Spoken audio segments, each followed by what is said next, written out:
Supplementary material class 12th physics के लिए CBSE syllabus में डाला गया है and that we will study today. This supplementary material is about internet. So our today's topic is internet. We already know what a computer is.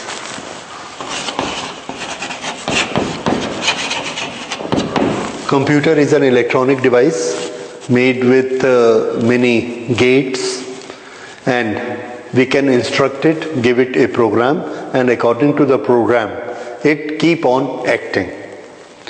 हम लोग सब computer के बारे में बहुत कुछ जानते हैं. किसी भी एक इंस्टीट्यूट में, स्कूल हो, कॉलेज हो, स्टेडियम हो, ऑफिस हो, more than one computers can be joined together, ताकि अगर हम एक कंप्यूटर पे काम करें तो उसकी इंफॉर्मेशन दूसरे कंप्यूटर में चली जाती है. कंप्यूटर के अंदर एक सेंट्रल प्रोसेसिंग यूनिट होता है, CPU. We all know that. CPU को इंस्ट्रक्शन देने के लिए हम कीबोर्ड यूज करते हैं या माउस यूज करते हैं. CPU से जो आउटपुट निकलता है उसको देखने के लिए हमारे पास दो डिवाइसेस हैं. उसको हम स्क्रीन पे देख सकते हैं, जिसको मॉनिटर कहेंगे, या उसको हम प्रिंट कर सकते हैं, प्रिंटर यूज कर सकते हैं. बहुत सारे कंप्यूटर्स जिनमें CPU हैं, मॉनिटर्स हैं, उनके लिए एक ही प्रिंटर यूज हो सकता है. सबको यूज करके हम एक कंप्यूटर को इंफॉर्मेशन फीड करेंगे और वो इंफॉर्मेशन सभी कंप्यूटर को जा सकती है अगर हमने उन सबको आपस में जोड़ दिया. ये जो कंप्यूटर्स को हम आपस में जोड़ देते हैं, this is known as network.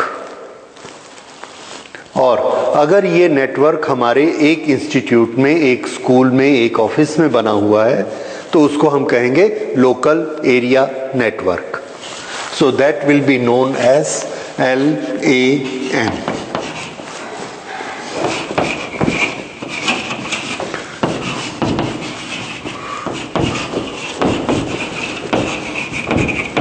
Local area network. इस लोकल एरिया नेटवर्क में हम देखते हैं कंप्यूटर 1, कंप्यूटर 2, कंप्यूटर 3. ये सारे कंप्यूटर ये एक सेंट्रल कंप्यूटर से जुड़े हुए हैं. ये इससे जुड़ा है, ये इससे जुड़ा है, ये इससे जुड़ा है, और ये जो कंप्यूटर है इसको अब हम नाम देंगे सर्वर. ये सबको सर्विस देता है. इस तरह से इंफॉर्मेशन हमारी इसके पास स्टोर होती है और इससे हर कंप्यूटर में जाती है, और इससे हम प्रिंटर भी जोड़ सकते हैं और कोई दूसरी डिवाइस भी इससे जोड़ सकते हैं. हर एक के पास अपना अपना मॉनिटर होता है, लेकिन प्रिंटर हम यहाँ भी जोड़ सकते हैं, किसी एक के साथ भी जोड़ सकते हैं, एनीवेयर. तो ये जो नेटवर्किंग आपस में जुड़े हुए होते हैं, this is known as local area network, LAN. Okay, ये LAN हमारे यहाँ सब इंस्टीट्यूट्स में होती है, we all no it.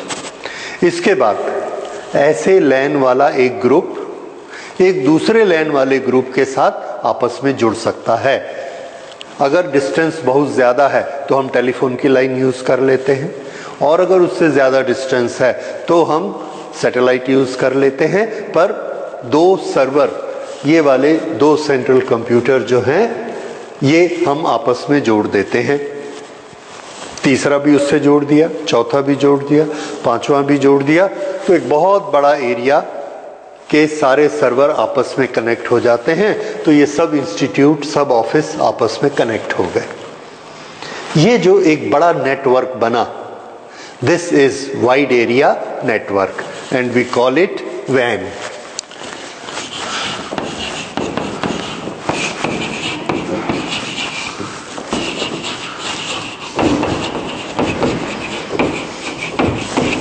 This is wide area network. तो ये कंप्यूटर जो ऐसे जुड़े हुए थे, अब हमने सर्वर 1 लिया, सर्वर 2, सर्वर 3, ऐसे सब सर्वर को आपस में जोड़ देना है। तो ये क्या बन जाएगा? This is a wide area network. Local area network, wide area network. Okay, इस वाइड एरिया नेटवर्क का एक मेन सर्वर होगा और ये ऐसे सब सर्वर्स जब आपस में जुड़कर एक बड़ा नेटवर्क बनाएंगे तो उसको हम कहेंगे internet. So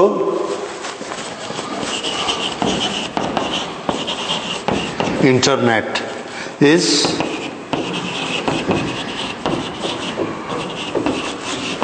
network of WANs, wide area networks।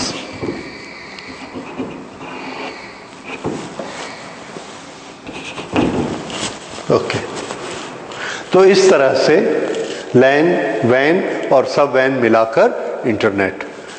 अब ये वैन बहुत दूर दूर हैं, सैटेलाइट से एक दूसरे से जुड़े हुए हैं और ये इंटरनेट हमने बनाया और इसको सारी दुनिया के वैन हमने आपस में जोड़ दिए। तो इस तरह से ये इंटरनेट की अप्रोच कहाँ तक हो गई? सभी सर्वर में, सभी कंप्यूटर्स में जो इंटरनेट के साथ जुड़ते चले जाते हैं। So this is how, this is what is meaning of an internet. अच्छा, इसके बाद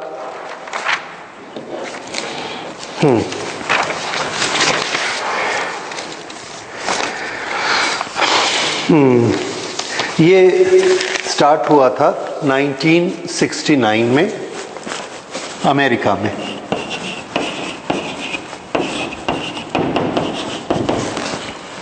ओके,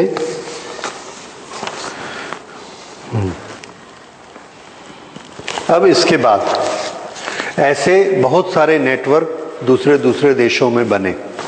ये जब आपस में जुड़े तो एक बहुत चीज़ ज़रूरी थी कि ये सब एक दूसरे के कोड को, एक दूसरे के सिग्नल को पहचाने कि कंप्यूटर में क्या सिग्नल देने से क्या आउटपुट मिलेगा। तो एक कॉमन लैंग्वेज, एक कॉमन मेथड ज़रूरी था।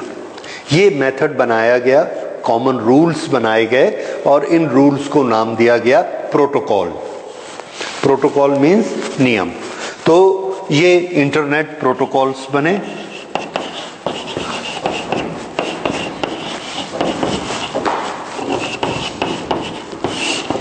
इंटरनेट को ऑपरेट करने के नियम, इंटरनेट प्रोटोकॉल्स, ये सब फॉलो करते हैं और इसी से ही हम एक देश से दूसरे देश में, तीसरे देश में, हर जगह जितने भी इंटरनेट के ग्रुप बने हैं सबको हमने आपस में एडप्ट किया हुआ है। ठीक है, so those are internet protocols. अच्छा, इसके बाद अगली चीज़ जो हमने स्टडी करनी है, इंडिया में जो इंटरनेट आया दैट वाज इन 1988।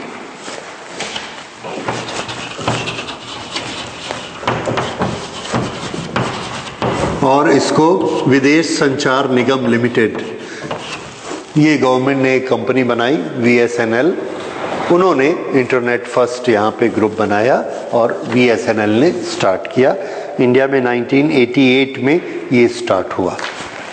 अच्छा, उसके बाद इंटरनेट पर जो इन्फॉर्मेशन हम देते हैं, एक इन्फॉर्मेशन हमने नोट डाउन की कंप्यूटर में और वो हमने अपने कंप्यूटर में सेव की।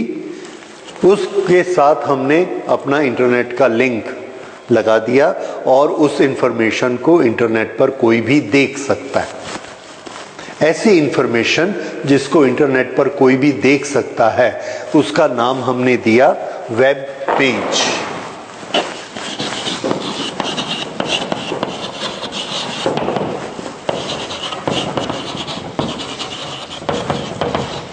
Information released on internet.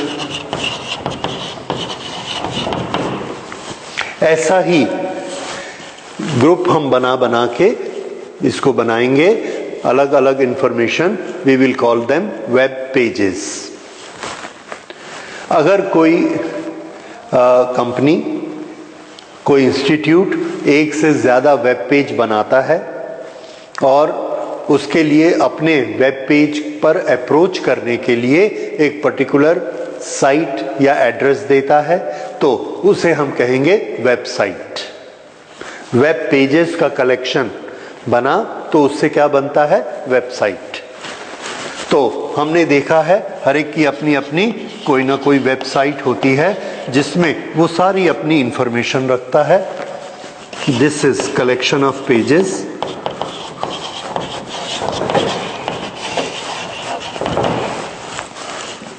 ये जो इंटरनेट हमको मिलता है, इसमें जो सर्वर होते हैं वे इनका कलेक्शन करके इंटरनेट जो हमको देते हैं, they are known as service providers.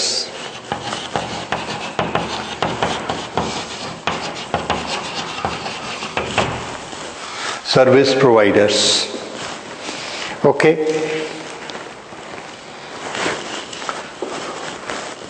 ये जो हमारी वेबसाइट्स बनती हैं, वेब पेजेस बनते हैं, इसमें हम अपना एक एड्रेस देते हैं। उस एड्रेस में सर्विस प्रोवाइडर का, सर्वर का नाम होता है और हमारा नाम होता है। उससे उस रास्ते से चल के कोई भी कंप्यूटर ऑपरेटर हमारे वेब पेजेस को देख सकता है।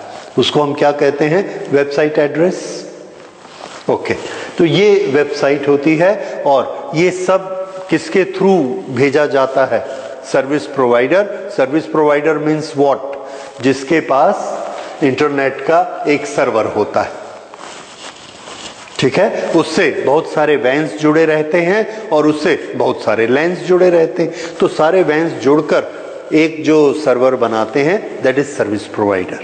ओके, तो हाँ, ये जो वेबसाइट्स, वेब पेजेस हमने बनाए, इस वेबसाइट को पूरे वर्ल्ड में कोई भी अप्रोच कर सकता है और इस इंफॉर्मेशन को ले सकता है। तो इस तरह से पूरी दुनिया में इंफॉर्मेशन हमारी जा सकती है और पूरी दुनिया से कहीं से भी हम इंफॉर्मेशन ले सकते हैं। इसलिए इसका हमने नाम दिया वर्ल्ड वाइड वेब। और इसी वर्ल्ड वाइड वेब से हम यूज करते हैं www।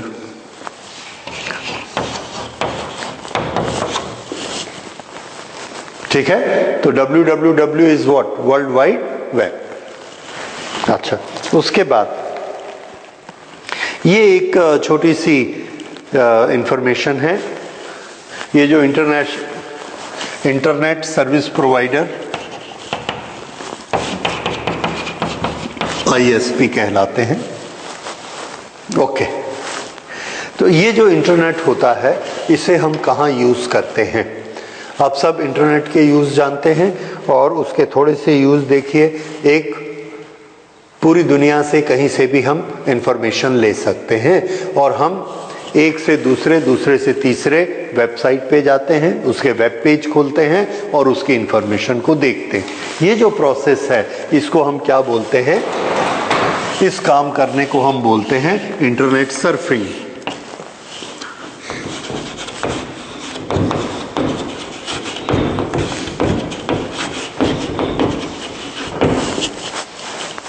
ठीक है, दूसरी वेबसाइट पे जाना, वेब पेजेस को खोलना और उनको देखना। और इंटरनेट को हम यूज करते हैं ईमेल के लिए। और इंटरनेट ईमेल क्या होता है? ईमेल में हमारा एक एड्रेस होता है। हम तक अप्रोच करने के लिए उस एड्रेस पर अगर कोई अपनी इंफॉर्मेशन भेजेगा तो वो सिर्फ हमको ही मिलेगी, दूसरे पर नहीं जाएगी। इसके दो पार्ट होते हैं इस एड्रेस के। पहले पार्ट में हमारा नाम होता है और दूसरे में हम सब अपना एक ईमेल आईडी बनाते हैं। इस ईमेल आईडी में दो पार्ट रहेंगे। ये एक हमारा आइडेंटिफिकेशन रहेगा और डॉट लिख के उसके बाद जो हमारा सर्विस प्रोवाइडर है उसका नाम रहेगा। ठीक है, जैसे हम सब लिखते हैं रमेश दुआ @gmail.com। ये हमारा सर्विस प्रोवाइडर है और ये हमारा आइडेंटिफिकेशन है, बीच में एट लगा रहता है। So this is how we make our email ID, और इस ईमेल आईडी पे हमारी सीक्रेसी होती है, ये दूसरे को नहीं जा सकता, उसी एड्रेस पर ही जाएगा। ये हर एक का अपना अपना रहता है ईमेल आईडी। अच्छा, उसके बाद हम इसका दूसरा यूज करते हैं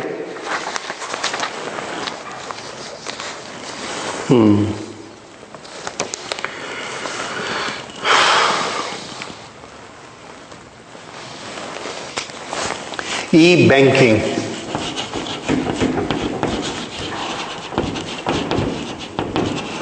अपने बैंक अकाउंट को देखना,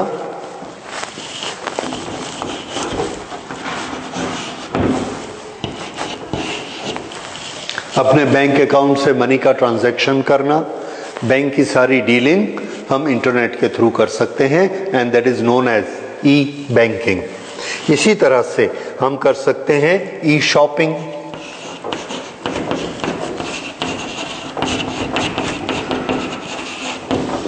ओके। ई शॉपिंग आजकल हम लोग सब कर रहे हैं, तो हम सब जानते हैं कि इंटरनेट पे सर्फिंग करके हम मटेरियल को देखकर उसको शॉपिंग कर सकते हैं। और एक बहुत यूज करते हैं हम ई का, that is E booking.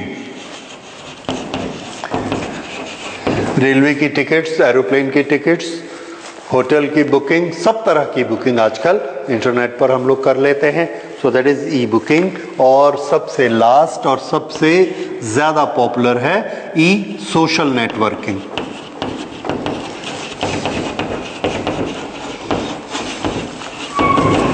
Social networking में हम बनाते हैं, आप सबको मालूम है, फेसबुक में अपना ग्रुप बनाते हैं और व्हाट्सएप में अपना ग्रुप बनाते हैं। इस तरह के बहुत सारे सोशल साइट्स हैं जिसमें सोसाइटी से कोई भी मेंबर उस नेटवर्क में पार्टिसिपेट करके उसका मेंबर बन जाता है ग्रुप का, and then they exchange information with each other. That is known as social networking. तो इंटरनेट के हमारे यूज क्या हुए? सर्फिंग, कहीं से भी इंफॉर्मेशन लेना, ईमेल भेजना, उसके लिए हम अपना ईमेल आईडी बनाते हैं जिसमें हमारा नाम रहता है, उसके बाद एक साइन रहता है जिसे @ कहते हैं, और उसके बाद सर्विस प्रोवाइडर का नाम होता है। ओके, इस तरह से ये मेल सिर्फ उसी एड्रेस पर आती और जाती है जिस पर ये दिया जाता है। तीसरा, बैंक के ट्रांजैक्शंस इंटरनेट से करते हैं। चौथा, शॉपिंग इंटरनेट के थ्रू करते हैं। पांचवा, रेलवे की बुकिंग, ट्रेन की बुकिंग, एरोप्लेन की, होटल्स की, ये सब बुकिंग इससे करते हैं। और छठवां, सोशल नेटवर्किंग। ये मेनली 6 काम हैं। इसके अलावा और भी बहुत सारे काम हम इंटरनेट के थ्रू कर सकते हैं। So these are all the uses of internet. Okay, अब ये इंटरनेट के बाद हम अगली चीज लेते हैं, mobile. So this was all about internet preliminary. तो इससे ज़्यादा फिर अब आप अगर आईटी में जाते हैं तो और इंटरनेट के बारे में पढ़ते हैं। So this is basic information about internet. And now we will see एक दूसरी सबसे पॉपुलर इलेक्ट्रॉनिक की जो यूटिलिटी है, that is mobile. So mobile telephony.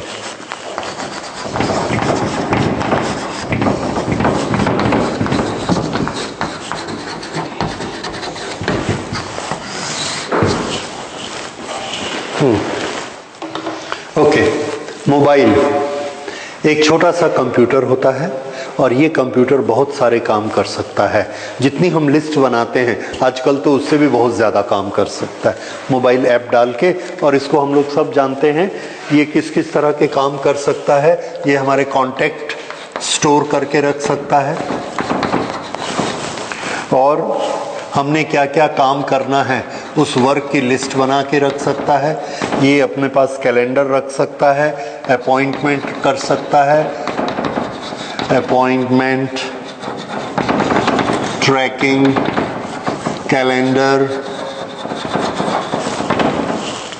और कैलकुलेटर, ईमेल, ईमेल ट्रांजैक्शन ये करेगा और इंफॉर्मेशन ईमेल से अपने आप ये इंफॉर्मेशन इकट्ठा करता रहता है इंटरनेट से। ये स्मार्टफोन में इतनी चीज़ें रहती हैं। और सबसे बड़ी चीज़ जो इसकी पहली चीज़ है वो क्या है कि ये होता क्या है, फ़ोन। लेकिन आजकल फ़ोन के अलावा ये सब काम भी करता है। ओके, इसके अलावा और बहुत से काम हैं। हमारे ही मोबाइल में 50 तरह के ऐप भरे रहते हैं। So we can do all this things with mobile. अच्छा, मोबाइल में बेसिकली हमें क्या करना है? हाँ, और भी बहुत कुछ है इसमें भाई। गेम्स, ऑफ कोर्स गेम्स है, और म्यूज़िक, टीवी, ये सब होते हैं। और आजकल इसमें क्या आ गया है, फ़ोटो। मतलब ये कैमरा का काम भी करता है। So this is photo camera, video लेता है और टेक्स्ट मैसेज भेज सकता है। मैसेज, ये इतने सारे काम मोबाइल आजकल कर सकता है। ओके, अब इस मोबाइल में हमको जो इम्पोर्टेंट चीज़ पढ़नी है वो है कि ये मोबाइल कैसे काम करता है, फ़ोन का काम किस तरह से करता है। नॉर्मली दो लोगों में अगर आपस में सिग्नल भेजना है तो हमको वायर लगता है, लेकिन मोबाइल एक वायरलेस टेलीफोन है। बेसिकली मोबाइल क्या चीज़ है? This is a wireless telephone. ये वायरलेस टेलीफोन किस बेसिस पर काम करता है? तो ये वायरलेस टेलीफोन काम करता है, जो कि हम लोग पहले पढ़ चुके हैं कम्युनिकेशन सिस्टम में, ट्रांसमीटर और रिसीवर। ये दो पार्ट इसके होते हैं, वो इसमें भी होते हैं। Transmitter, channel and receiver. एक मोबाइल में एक ट्रांसमीटर भी होता है और एक रिसीवर भी होता है। ट्रांसमीटर एक एलसी सर्किट से फ्रीक्वेंसी बनाता है, उस फ्रीक्वेंसी पे सिग्नल लोड करता है और उस सिग्नल को इलेक्ट्रोमैग्नेटिक वेव्स में कन्वर्ट करके डिस्पैच कर देता है, और रिसीवर उसको रिसीव करता है। तो ये जो सिस्टम होता है, इस सिस्टम को अब हम समझते हैं कि ये कैसा होता है। मोबाइल में दोनों चीज़ें एक साथ चलती हैं, रिसीवर भी और ट्रांसमीटर भी। पुलिसमैन या आर्मी में हम लोगों ने कोई सिस्टम देखे होंगे जिसमें एक आदमी एक बार अपनी बात बोलता है और फिर बात ख़त्म करने के बाद वो स्विच ऑन करता है और अपने ट्रांसमीटर को बंद करके उस सर्किट को वो रिसीविंग मोड पे लाता है। फिर वो सिर्फ सुनता है, और जब पूरी बात सुन लेता है फिर उसको स्विच ऑन करता है। तो हर बार बात करने के बाद उसको ओवर बोलना पड़ता है। ओवर बोलने से उसकी बात खत्म और वो स्विच हो जाता है रिसीवर मोड पे। इस तरह से वो बहुत ही तकलीफ वाला टेलीफोन पहले हुआ करता था, वॉकी टॉकी। अब मोबाइल फ़ोन में दोनों सिस्टम होते हैं, ट्रांसमीटर भी होता है और रिसीवर भी होता है। तो एट ए टाइम दोनों काम कर सकते हैं, इतनी बैंडविड्थ उसके पास होती है। कम्युनिकेशन सिस्टम में ये चीज़ें हम पढ़ चुके हैं। ओके, तो अब हमको ये स्टडी करना है कि ये किस तरह से काम करता है। हर मोबाइल फ़ोन में एक वायरलेस ट्रांसमीटर होता है जो इलेक्ट्रोमैग्नेटिक वेव्स बनाकर ऐसा चारों तरफ स्पेस में भेजेगा। हमारे आसपास थोड़ी दूरी पर कोई ना कोई एक टावर होता है, जिस टावर पर एक रिसीवर लगा रहता है। वो रिसीवर के अंदर हमारी जो वेव्स जाती हैं उसके साथ ट्यून हो जाती हैं और वो उसके साथ ट्यूनिंग करके इसका मैसेज रिसीव कर सकता है। तो हम अपना मैसेज जो भेजेंगे हमारे मोबाइल फ़ोन से उस टावर तक जाता है। अब उसका कुछ रेंज होता है और ये रेंज बहुत बड़ा नहीं होता है। क्यों रेंज बहुत बड़ा नहीं होता है? क्योंकि ये जो हमारा वायरलेस चैनल है, ये चैनल ये वायरलेस चैनल 600 टू 900 मेगाहर्ट्ज तक काम करता है and this is a very large frequency. ये बहुत हाई फ्रीक्वेंसी है और इसलिए ये ज़्यादा मुड़ नहीं सकते।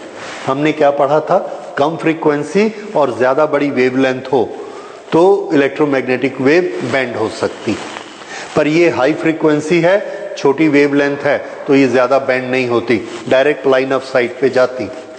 तो अगर ये लाइन ऑफ साइट पर डायरेक्ट जाती हैं तो इसका एंटीना और सामने रिसीविंग एंटीना दोनों ऑलमोस्ट स्ट्रेट लाइन में होने चाहिए। तो इसके लिए क्या ज़रूरी होता है कि थोड़ी थोड़ी दूरी पर ही इसके टॉवर होने चाहिए। तो इसके लिए जो कंपनीज ने बनाया, उन्होंने ये सिस्टम किया कि जिस एरिया में ये हमारे पूरे शहर में इन्होंने नेटवर्क देना है, तो इस शहर में ये थोड़े थोड़े हेक्सागोन जैसे एरिया डेवलप करते हैं। ये 1 2 3 4 5 6 और यहाँ पर एक टावर लगा देते हैं। उसके बाद फिर से ये 1 2 3 4 5 6 यहाँ एक टावर लगा देते हैं। फिर यहाँ से ये टावर और फिर यहाँ से इस तरह से ये टावर।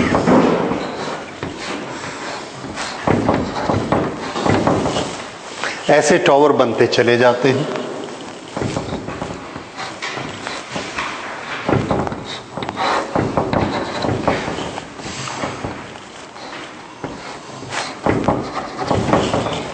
ये सारे टावर्स ऐसे लगे रहते हैं और ये वाला एरिया कितना बड़ा होता है, इट डिपेंड्स टावर की पावर कितनी दी जाती है। ये एरिया 2 किलोमीटर भी हो सकता है और ये एरिया करीब करीब 20 किलोमीटर भी हो सकता है। इतने बड़े बड़े सेल भी हो सकते हैं, ज़्यादा पावर में होगी तो ज़्यादा बड़ा सेल हो सकता है। ये जो एक एरिया है इसको हम कहते हैं सेल, और ऐसे बहुत सारे सेल आपस में जुड़ते हैं। ये बायोलॉजी से लिया गया नाम है सेल, और ये सब आपस में मिलके इस पूरे एरिया को कवर करते हैं। मोबाइल नाम कैसे पड़ा कि मूव करते हैं, जो चीज़ मूव करती है वो मोबाइल होती है। हमारा टेलीफोन जब मूव करना शुरू किया हमारे साथ, तो उसका नाम मोबाइल पड़ गया। तो मोबाइल नाम क्यों पड़ा? It's a telephone which can move. जब ये मूव करता है, यहीं कहीं पर भी ये होगा, यहां पर है इस एरिया में, तो ये इसके साथ कनेक्ट होगा। जैसे ही हम स्विच ऑन करेंगे ये नज़दीक वाले को पकड़ लेगा, ये उसकी फ्रीक्वेंसी से पकड़ लेता है। ओके, दोनों में ट्यूनिंग हो गई। अगर हम मूव करते करते करते ऐसे चले जाएंगे तो यहां से ये दूर हो गया, इसका कनेक्शन छोड़ के ये इसको पकड़ लेगा। लेकिन ये खुद ऐसी प्रोग्रामिंग नहीं रखता है, ये मोबाइल ने इसको पकड़ के रखा है। और ये जितने टावर हैं यहां पर कहीं पर भी एक मेन बड़ा टावर होता है, ये सब इसके साथ कनेक्ट रहते हैं।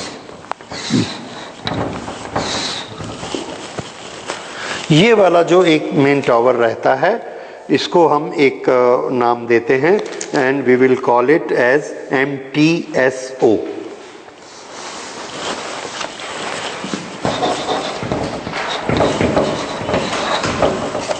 This is mobile telephone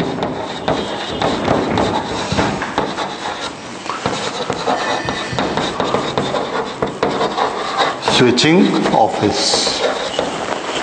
This is mobile telephone switching office.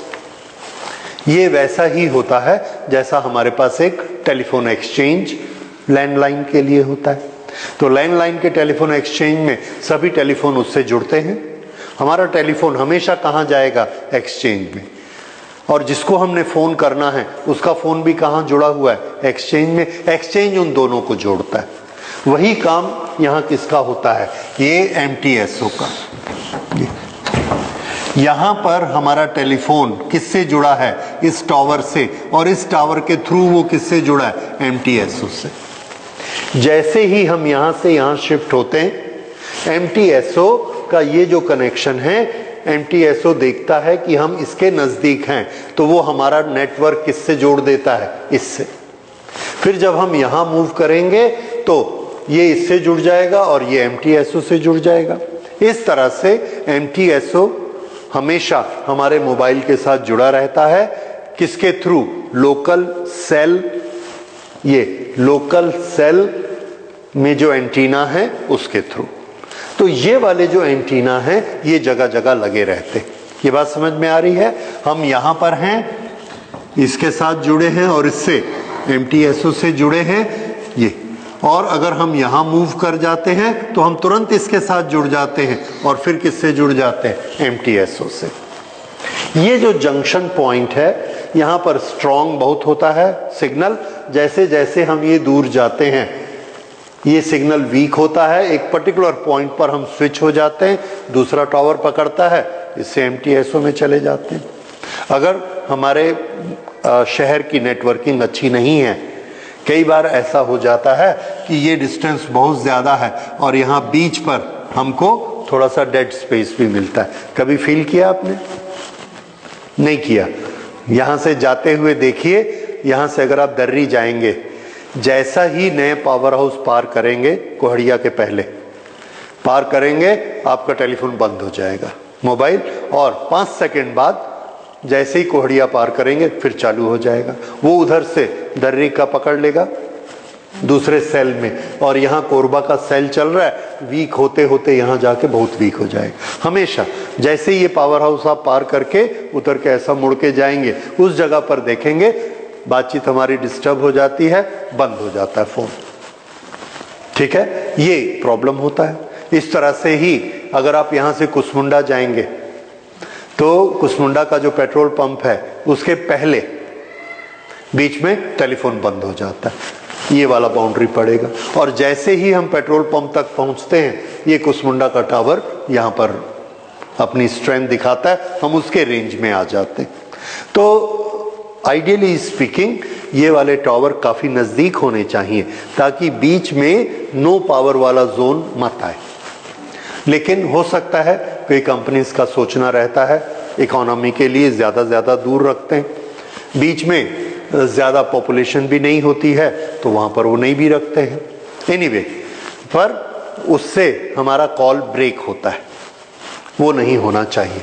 Anyway, अब कहीं पर भी हम मोबाइल से रहेंगे, ये टावर पकड़ेगा, ये हमको MTSO से जोड़ देगा। MTSO देखेगा कि हमने कौन सा नंबर डायल किया है, उस नंबर के बेसिस पर ये इंफॉर्मेशन भेजेगा।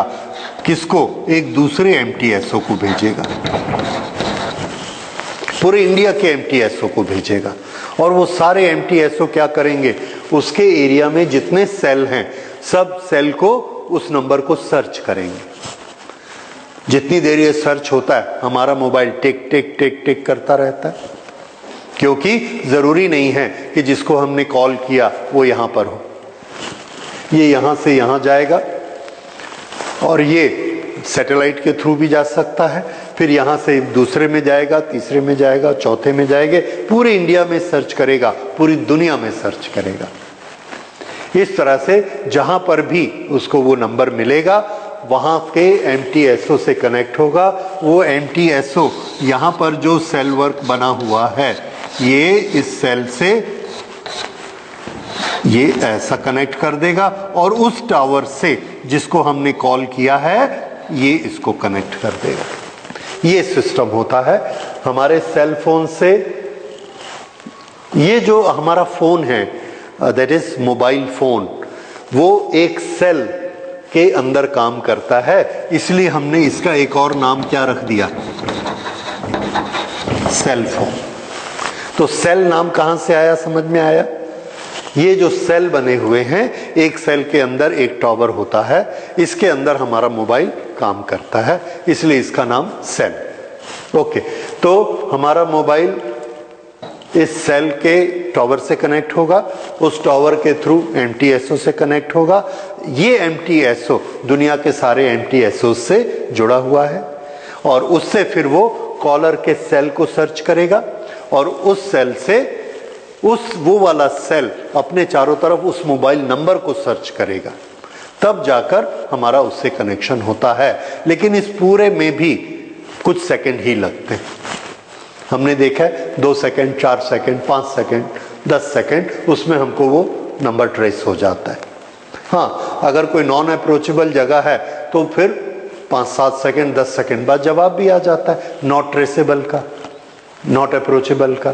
ओके, तो इस तरह से ये मोबाइल टेलीफोनी होती है। ओके, तो मोबाइल टेलीफोन के अंदर क्या होता है ये मैंने पहले आपको बताया। उसके अंदर क्या क्या होगा, एक ट्रांसमीटर और एक रिसीवर। एक्सटर्नल नेटवर्क क्या होता है ये मैंने आपको बताया।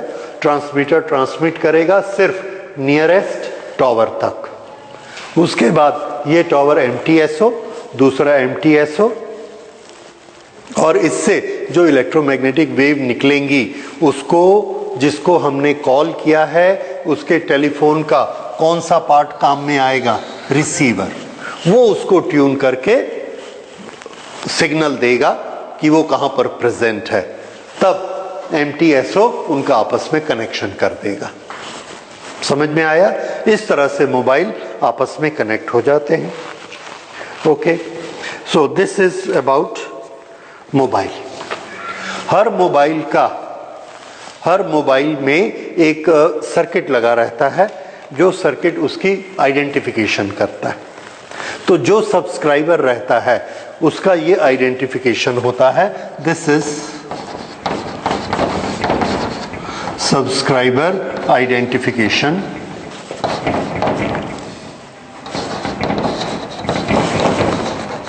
ओके,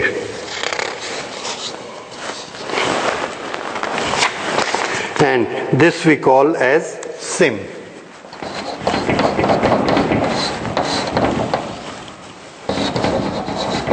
SIM चिप में क्या रहता है, सब्सक्राइबर आइडेंटिफिकेशन। ये हम लोग पढ़ चुके हैं कि ये क्या होगा, ये एक पर्टिकुलर फ्रीक्वेंसी होती है जो कि हमारे उस सर्किट की नेचुरल फ्रीक्वेंसी होती है, उससे हमारे सिम कार्ड बनते हैं, सब्सक्राइबर्स आइडेंटिफिकेशन नंबर्स, और इसी से हमारा फिर एक मोबाइल नंबर अटैच कर दिया जाता है। वो मोबाइल नंबर आएगा, एक पर्टिकुलर सिम पर जाएगा और उससे हमारा मोबाइल कनेक्ट होगा। So this is the SIM card we get. Okay, so this is all about mobile we are suppose to know. This is subscriber identification module, SIM, SIM card. ओके, इस SIM card में बहुत सारे हमारे number रहते हैं।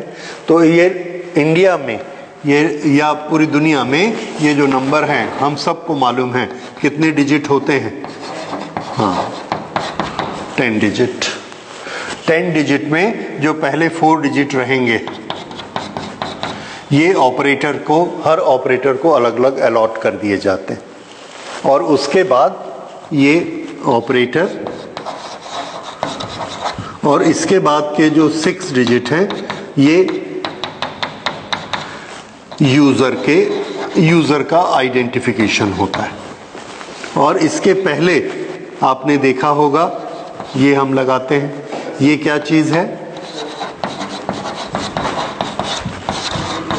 Country code. Country code, उसके बाद ये operator,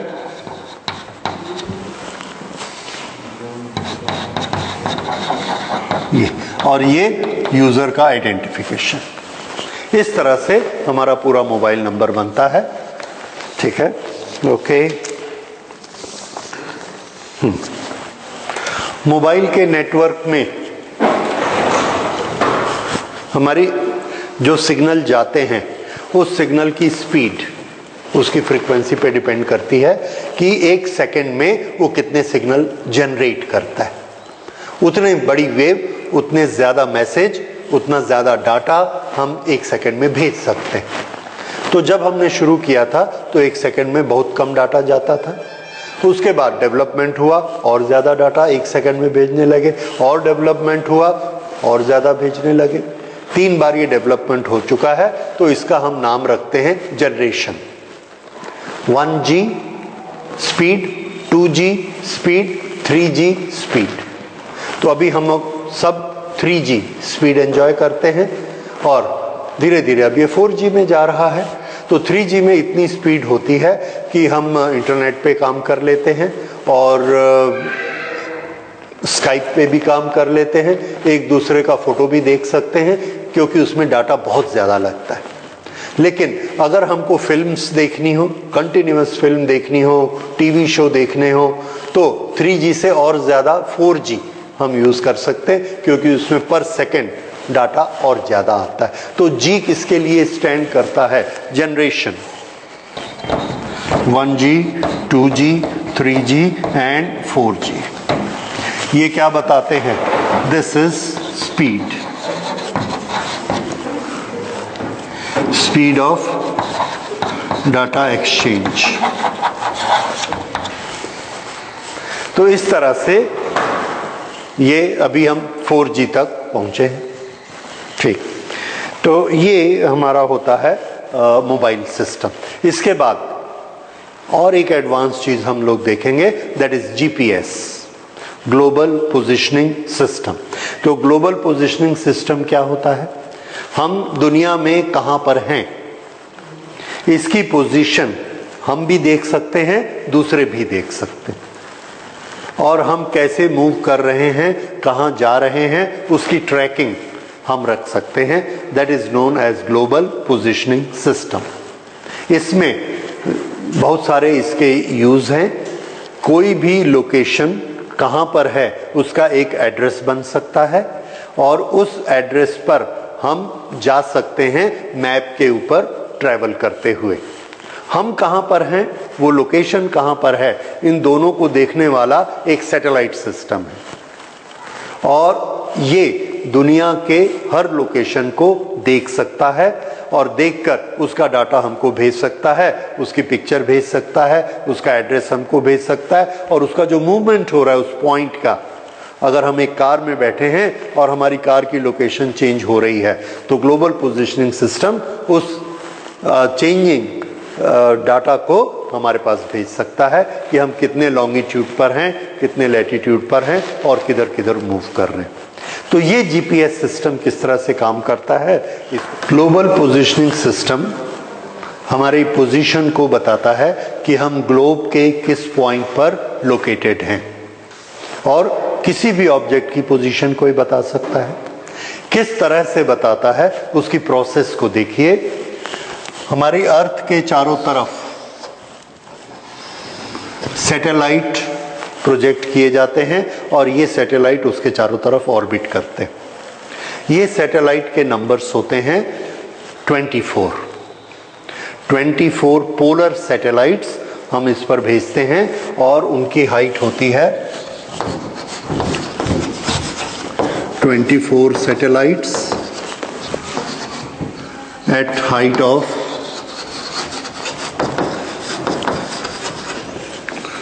20,000 kilometers. Okay, that is one and the same thing. Approximately 20,000 kilometre पर ये रहते हैं। अच्छा, ये 24 सैटेलाइट इस पर घूमते रहेंगे, तो ये हर तरह से इधर से इधर से इधर से ऐसे अर्थ के चारों तरफ घूमते रहते हैं। तो ये एक दिन में 2 चक्कर लगा सकते हैं अर्थ के।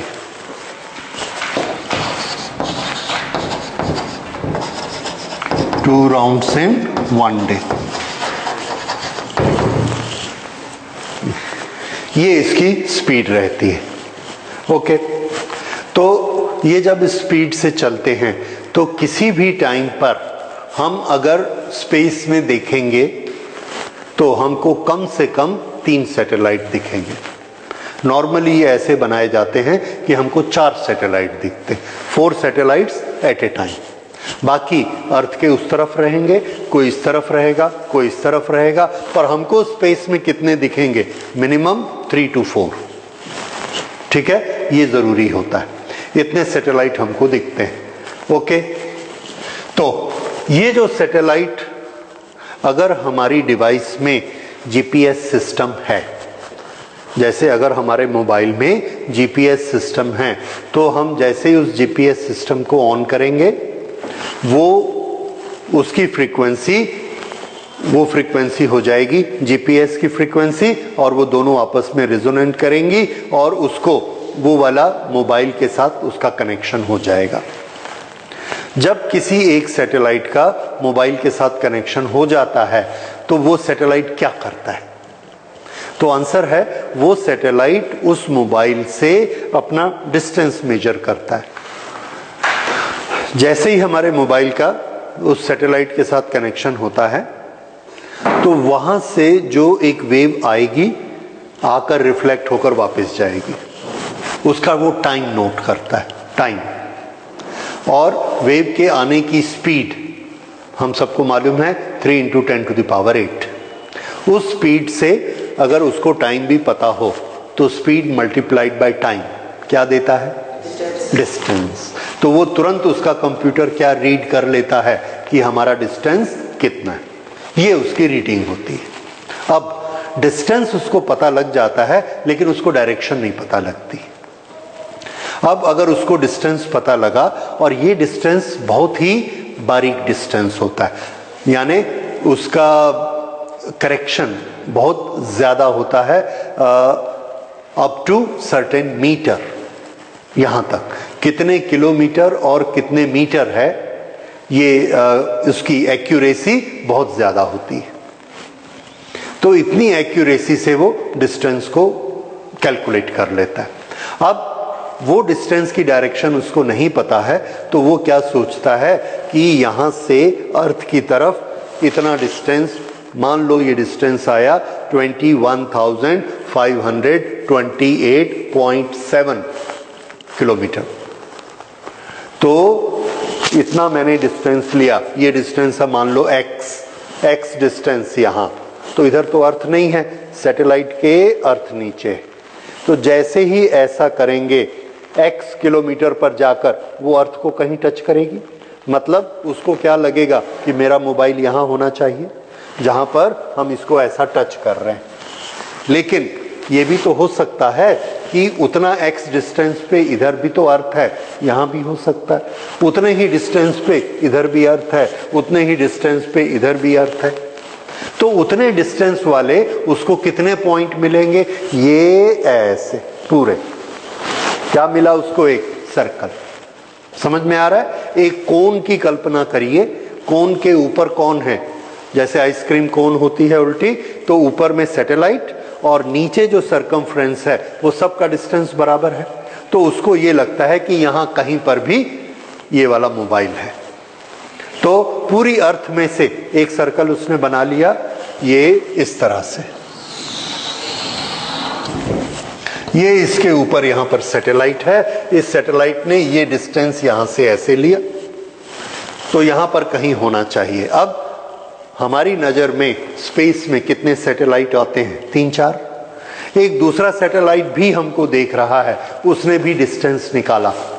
दोनों सैटेलाइट अलग अलग जगह पर हैं, दोनों को अपनी अपनी पोजीशन मालूम है, दोनों के पास अर्थ का नक्शा है। उसने जो डिस्टेंस निकाला वो डिस्टेंस पहले सैटेलाइट से अलग भी हो सकता है। उस डिस्टेंस को लेके उसने अर्थ के मैप पर एक सर्कल बनाया।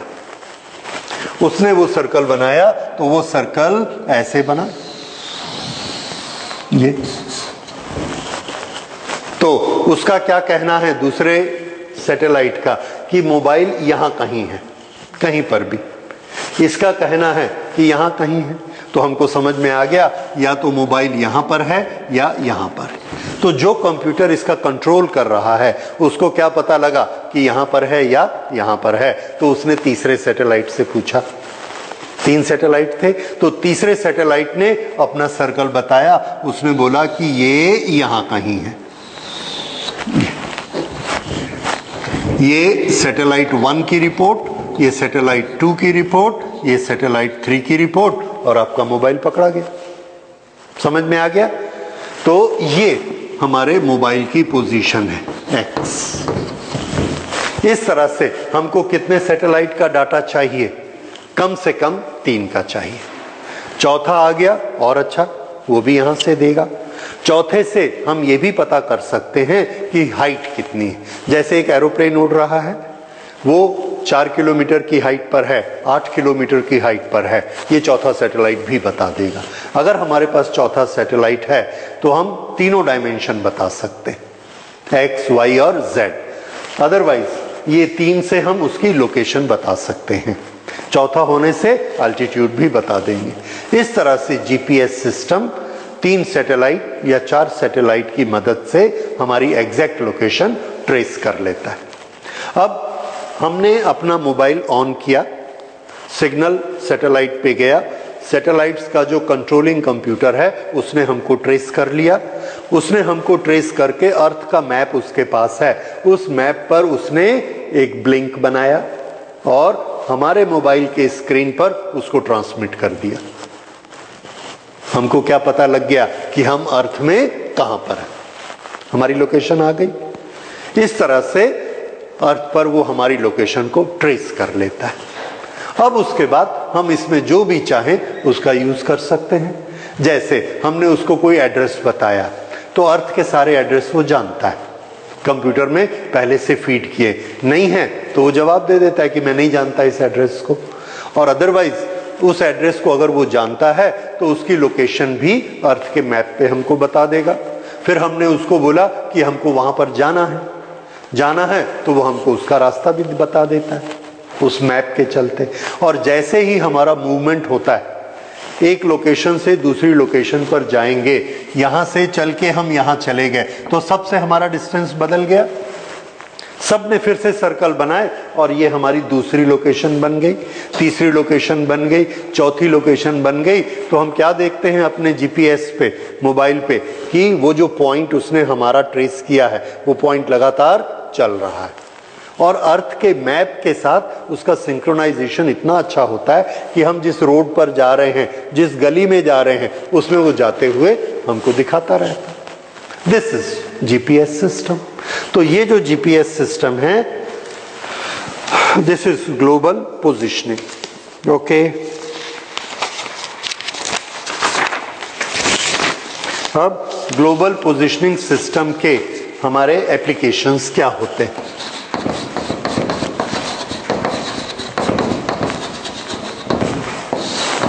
एप्लीकेशंस, ओके,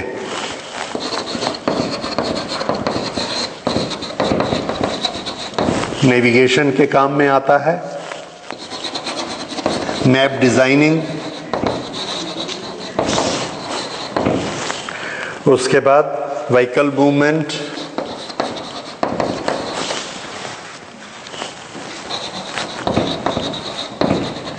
और आपने न्यूज़ पढ़ी होगी गूगल कार्स की, जो जीपीएस के बेसिस पे बिना ड्राइवर के ही चलती हैं। इसी तरह से चेंज इन पोजीशन, वर्ल्ड का टाइम मेंटेन करता है।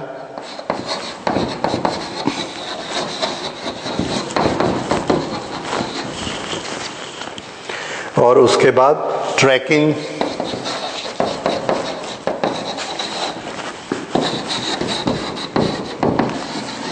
ग्लेशियर्स, बर्ड्स, एनिमल्स, इन सबको ट्रैक करके रखता है। Airplane, aeroplane traffic,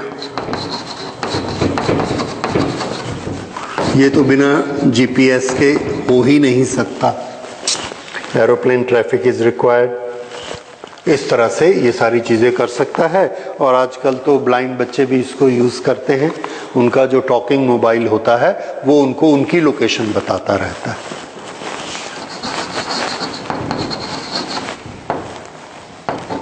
blind movement,